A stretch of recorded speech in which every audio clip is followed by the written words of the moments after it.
الآن نبقى في الحلقة 12، نسمع الدقيقة 20 من الحلقة 12. لابد أن نميز بين اتجاهات ثلاثة واضحة. الاتجاه الأول اتجاه مدرسة أهل البيت الذين يعتقدون أن الخلافة الشرعية لا تكون إلا لعلي وأهل بيته.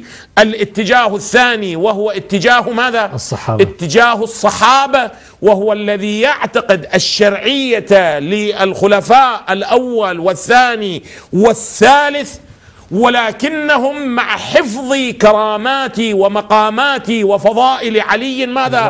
وأهل بيته. نعم. وهذا هو الاتجاه، اتجاه مدرسة الصحابة.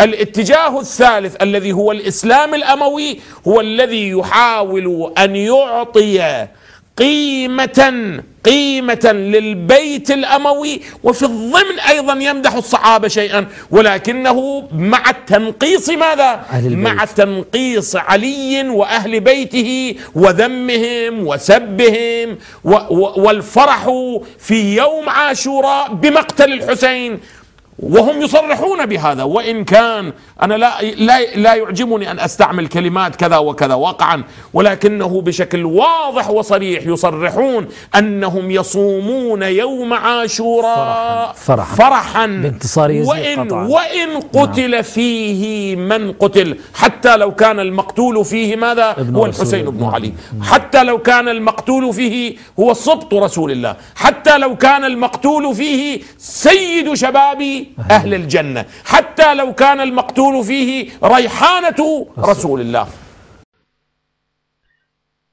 الرد على هذا البهتان الذي أتى به كمال حيدري من وجهين. الوجه الأول قولهم أنهم أتباع مدرسة أهل البيت، هذا من المغالطة. كيف جاز له أن يقول أنهم أتباع مدرسة أهل البيت؟ وهذا الادعاء تشترك فيه كل طوائف الشيعة، الزيدية، الإسماعيلية، الفطحية، النووسية، الاثنى عشرية، الواقفة وغيرها من الفرق. وما هي القرينة التي جعلته يخصص أهل البيت فقط في الاثنى عشر؟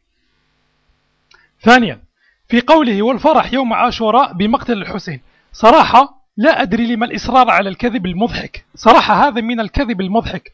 فلا يوجد سني واحد يصوم عاشوراء